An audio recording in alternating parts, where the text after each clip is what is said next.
महाराज की जय. हर हर महादेव.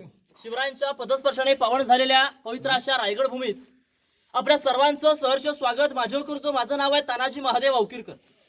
याच्या आधी आपण रायगड किल्ला पाहिला असेल किंवा नसेल सुद्धा, पण आज आपण रायगड किल्ला हा प्रॅक्टिकली बघणार आहात. रायगड किल्ला पूर्णपणे पाहायचं झालं तर 2 दिवस पूर्ण रायगड हा 1200 एकराचा आहे. पण जो अतिमहत्वाचा बाल्य किल्ला आहे, गडावरचे जे मेन स्पॉट्स आहेत हे आपण 1 तासाभरामध्ये पाहू शकतो.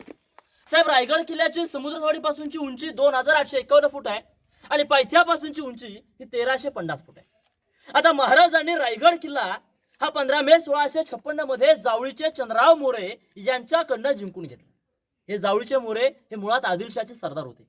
त्या आदिलशाहची चाकरी करत होते आणि त्यांच्या ताब्यामध्ये त्या काळात हे संपूर्णतः जावळीचं खोरं होतं. दादा, आता जावळीचं खोरं कुठून? आपण सर्वांनी प्रतापगड पाहिला का? रायगडाच्या दक्षिणेला प्रतापगड आहे. त्या प्रतापगडाच्या पायथ्याला एक जावळी म्हणून गाव आहे.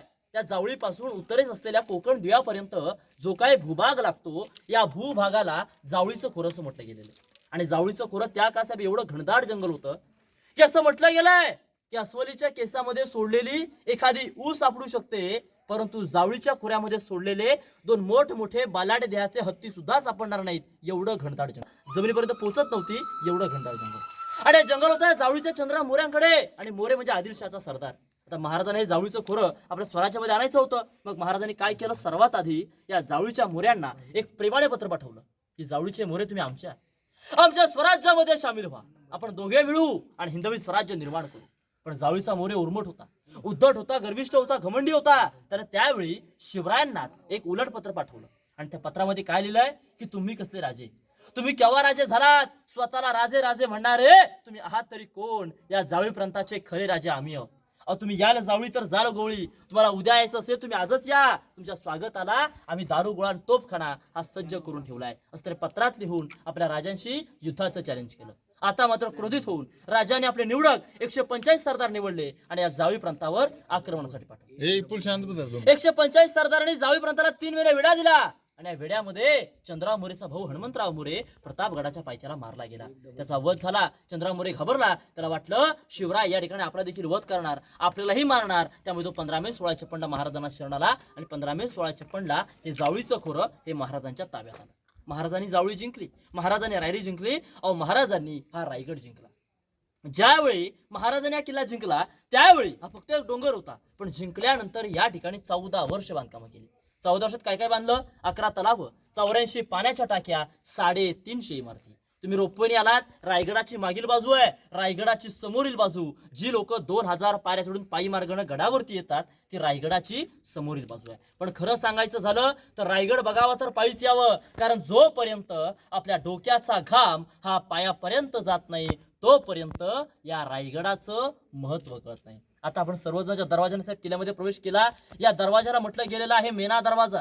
शिवकाळामध्ये शिवरायांच्या राण्या, राजघराण्यातील स्त्रिया या सूर्यास्त आणि सूर्योदय पाहण्यासाठी मेण्यामध्ये बसून येथून खाली जा करायच्या, म्हणून याला मेना गेट म्हटलंय. ही रायगडाची मागील बाजू आहे. याच गेट लागून आपल्याला भिंत पाहायला मिळेल. या भिंतीला तुम्ही शेवटपर्यंत पहा. लाईन मध्ये 7 दरवाजे आहेत, 6 दरवाजे, आतमध्ये मोठमोठे 6 महाल, 6 दालने आहेत. या दालनांना म्हटलं गेलेलं आहे राणीच्या महालाचा भाग. साहेब, 6 महाल म्हणजे छत्रपती शिवरायांच्या 6 राण्या रायगडावरती राहत होत्या. विचार करा, जर महाराजांच्या 6 राण्या रायगडावरती होत्या, मग आपल्या राजांना एकूण राण्या किती? तुम्हाला कोणाला माहिती आहे का?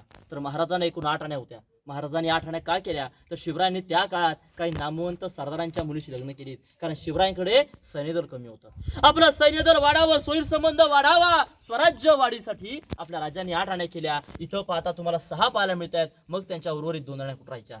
तर महाराजांच्या पहिल्या राणी पटाराणी सईबाई छत्रपती संभाजी महाराजांच्या आई, ज्या राजगडावरती राहत होत्या. आणि आपले संभाजी महाराज 2 वर्षांच्या असताना सईबाईंचं राजगडावरती निधन झालं आणि महाराजांच्या 3ऱ्या राणी पुतळाबाई या पाचडमध्ये राहत होत्या राजमाता जिजाऊंच्या सेवेसाठी. कारण जिजाऊंना उतरत्या वयात या रायगडाचं हवामान, हे वातावरण काही सहन होत नव्हतं. त्यांच्या सेवेसाठी पुतळाबाई पाचडमध्ये राहत होत्या आणि जे उर्वरित सारण्या होत्या ते इथं राहायच्या.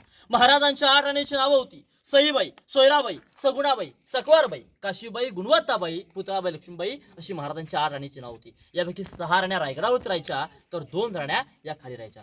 साहेब, पूर्वीच्या काळात एका राणीसाठी एवढा एक महाल होता.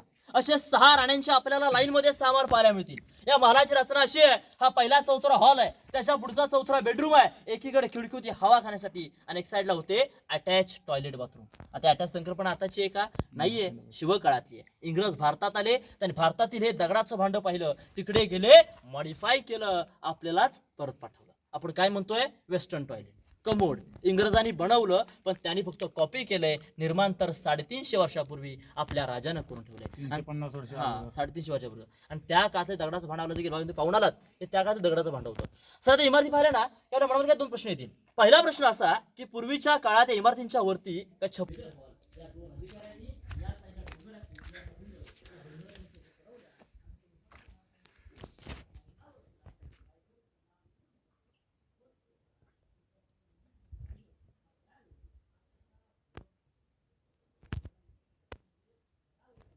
साठी पाणी झालं, बांधकामासाठी दगड, एका दगडात 2 पक्षी मारले गेले. ही राजांची दूरदृष्टी होती.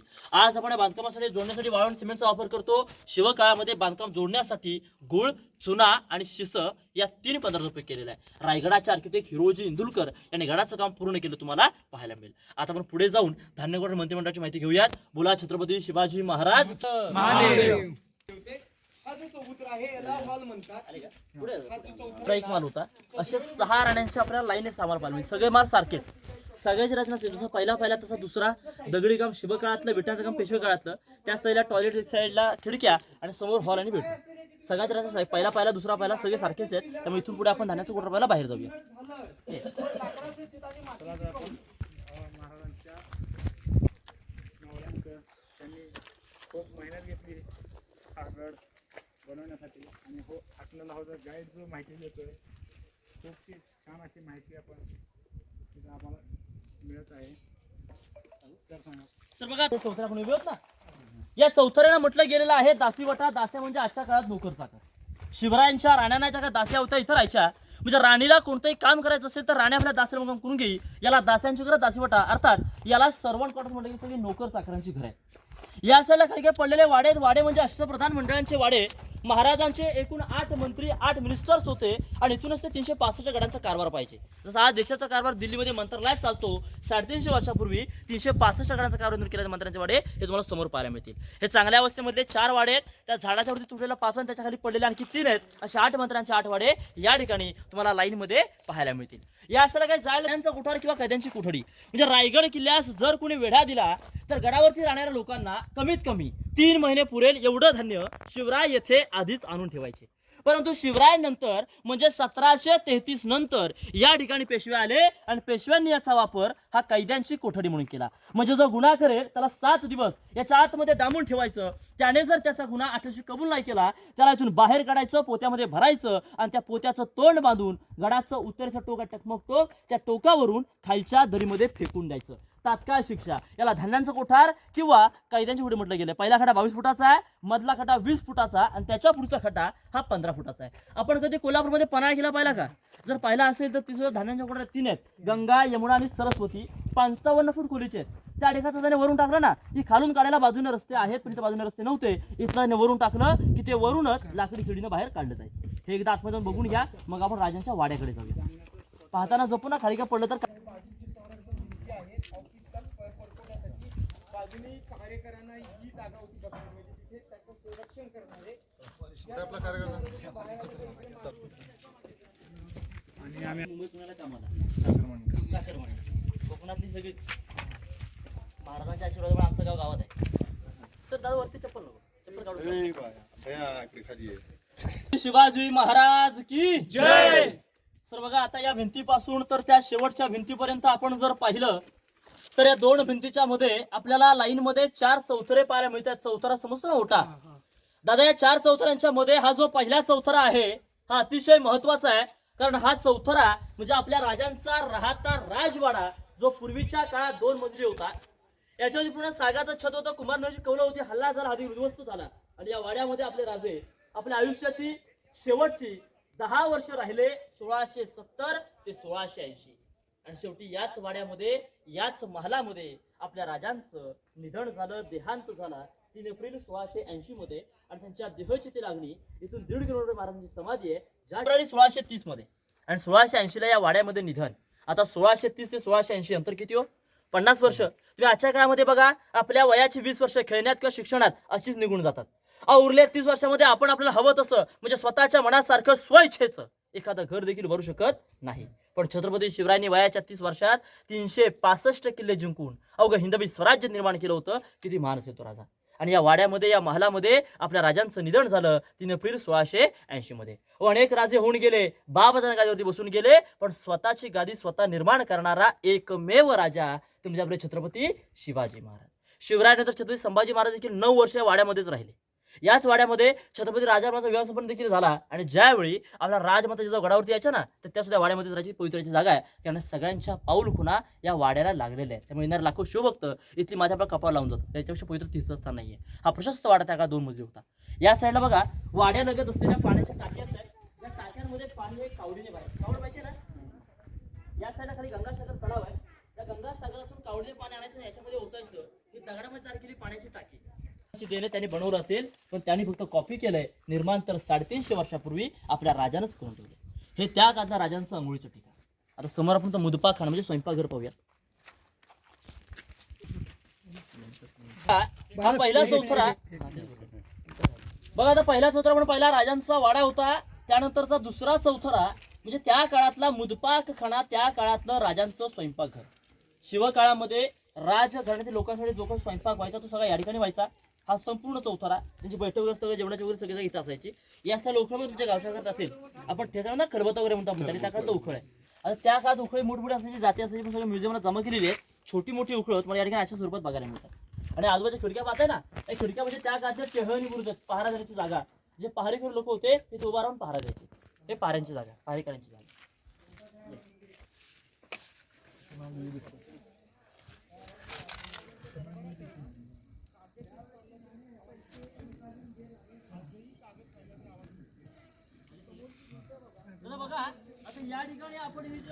अरे महाराजांची ही बाल्कनी सुद्धा 2 मजल्याची होती.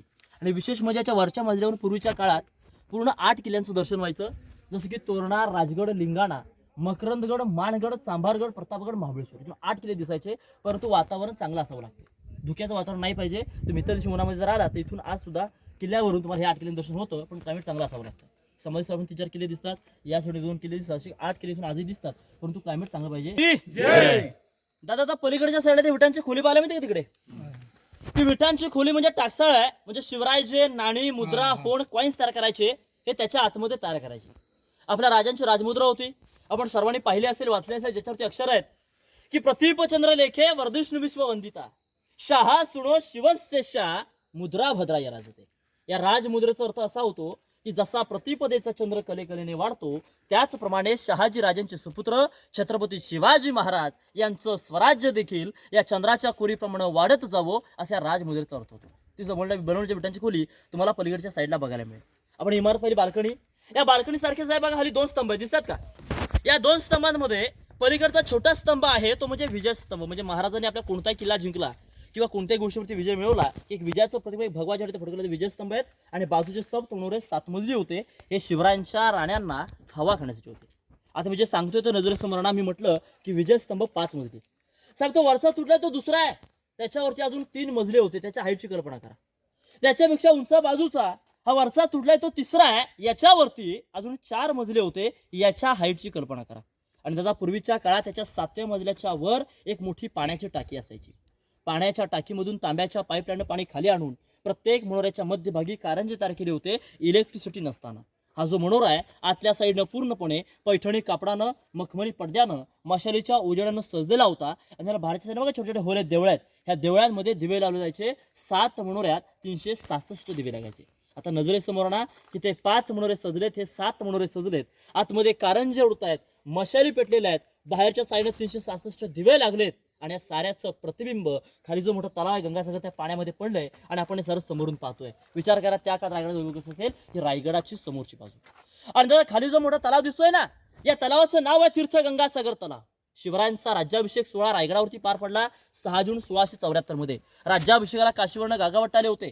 गागाभट्टांनी काशीवरून येताना 7 नद्यांचं आणि 7 समुद्रांचं पाणी आणलं होतं. पण राज्याभिषेकानंतर जे राहिलं पाणी होतं त्यामध्ये ओतण्यात आलंय नद्या म्हणजे गंगा आणि समुद्र म्हणजे सागर हे नाव मिळत आलं. आणि याच्याच वरती एका कविता रचली आहे की गंगा यमुना आणि नर्मदा यांच्या आल्या साऱ्या बहिणी आणि ले सप्त नद्यांचे पाणी जल हे झाले तीर्थांची घर नाव तयाचे गंगासागर नाव तयाचे गंगासागर. हा गंगासागर तलाव आणि या तलावाला 12 महिने पाणी असतं. हा गंगासागर तलाव असतं आणि याच्याकडे 11 तलाव आहेत. या साईडला समोरच्या आयतावरती खोली आहे. या खोलीला म्हटलं गेलं खलबतखाना. म्हणजे शिवरायांना जर काही गुप्त चर्चा करायची असेल तर त्या कोपऱ्यातून खाली उतरलं की आतमध्ये धाबाची रूम आहे. शिवराय आतमध्ये जाऊन चर्चा करायची.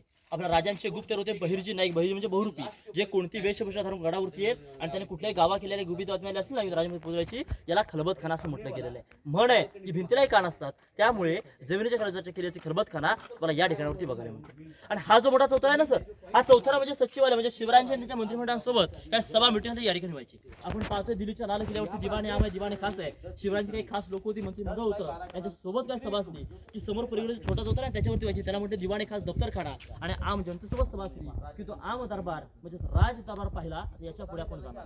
आणि आजूबाजूला खिडक्या पाहता, त्या खिडक्या म्हणजे सगळे त्या काळातले टेहळणी करून हे जर पाहिजे तुम्ही वरती जाऊन पाहून येऊ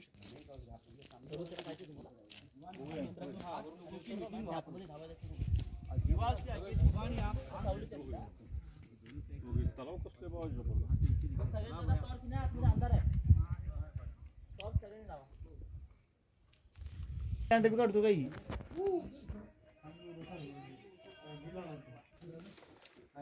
खलबतखाना बघा. तुला ते एकट्या पुरते दिसण्यापुरता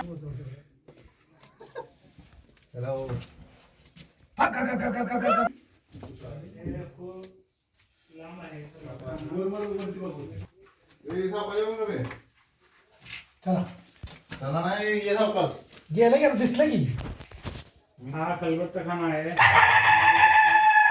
महाराजांची थांब दोरच फोटो काढतो. ए थांब दोरच.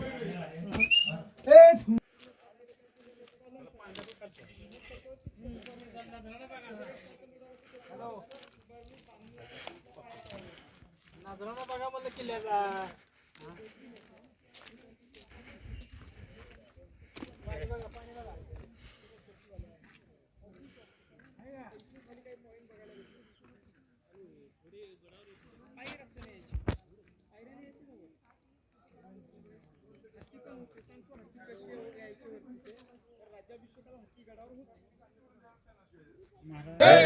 बघा आता आपण किल्ले रायगडावरील अतिशय महत्वाच्या जागेत आलोय. हा आपल्या राजांचा प्रशस्त असा राज दरबार आहे, ज्या ठिकाणावरती आपल्या राजे खऱ्या अर्थानं राजे झाले, छत्रपती झाले. शिवरायांचा इथे राज्याभिषेक झाला तो 6 जून 1674 ला. आणि राज्याभिषेकाला या ठिकाणी त्या काळात 6000 जनता 6000 मावळे उपस्थित होते. शिवराज्याभिषेकाला अनेक राजरोजवाडे आले होते, पाणीमंडळी आली होती. याठिकाणी 6000 जनता बसायची, समोर राज्य बसायची. कल्पना करा, शिवकाळात लाईट नव्हती, स्पीकर नव्हते, माईक नव्हते. मग सगळं नसताना राजांचा आवाज तिथून इथे बसलेल्या 6000 लोकांपर्यंत पोहोचत कसा असेल. तर साहेब त्या काळामध्ये होती इकोसिस्टम जशी होती की आपले राजे इथून जर हळूहळू जरी बोलले ना तर राजांचा आवाज इथून बसल्या पुढ्यावर स्पष्टपणे पोहोचायचा आणि कोणत्या खबरचं कोणती जर व्यक्तीचा आवाज हा राजांपर्यंत क्लिअरली जायचा. इकोसिस्टम आपला आज सुद्धा पाहता येते, अनुभवता येते. तुम्ही सर्वांना ऐकायचं असेल सर्वांनी ते चपला काढा, त्या भिंतीच्या साईडला तिथे शांतपणे उभं राहा. तुम्ही त्या नगार गाण्याच्या आवाजातून तिथून हळूहळू काही बोलता ऐकून रिप्ले द्या. आजकाल तुम्ही कागद जरी पाडला ना तर त्याचा इथपर्यंत क्लिअरली येतो. आपण प्रॅक्टिकली अनुभवणार. सगळ्यांनी शांत व्हा. तिथून आवाज होतो. आवाजाचा रिसिव्ह मात्र तानाजी. लक्ष द्या.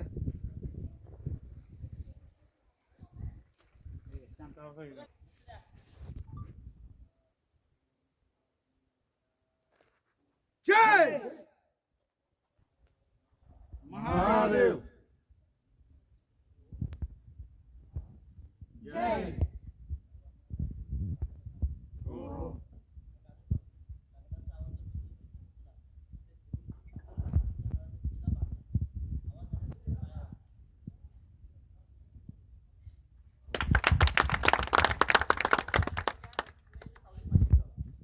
छत्रपती शिवाजी महाराज की.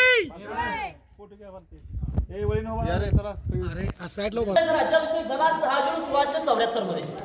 आणि राज्याभिषेकाला या ठिकाणी त्या काळात 6000 जनता 6000 मावळे उपस्थित होते. शिवराज्याभिषेकाला अनेक राजरथवाडे आले होते, अनेक पाहुणे मंडळी आली होती आणि येणाऱ्या पाहुण्यांच्या स्वागताला महाराजांनी या गेट बाहेर दोन मोठमोठे बलाढ्य देहाचे हत्ती आणि दोन घोडे हे सजवून ठेवले. शिवरायांच्या राजमंदिराला इंग्रजांचा वकील आला होता, ज्याचं नाव होतं हेनरी ऑक्झिंडन, हेनरी पायरेला. आणि त्या गडावरती यायला त्या काळात 6 ते 7 तास लागले. तो खूप थकला होता, दमला होता. वरत्याला त्यानं पाहिलं, त्याला गेटच्या बाहेर दोन मोठमोठे बलाढ्य देहाचे हत्ती पाहिले. त्याने हत्ती पाहिले तर तुम्ही झाला. त्याच्या मनाला प्रश्न आला की जर 2 पायाचा माणूस रायगड चढतो, त्यांचा एवढा चुकलो, मग राजाने या रायगडावरती हे महाकाय देहाचे बलाढ्य देहाचे हत्ती एवढ्या उंचावरती आणले कसे? त्यांचा प्रश्न त्याचा दुभाषक होता ट्रान्सलेटर नारायण शेणवेला विचार.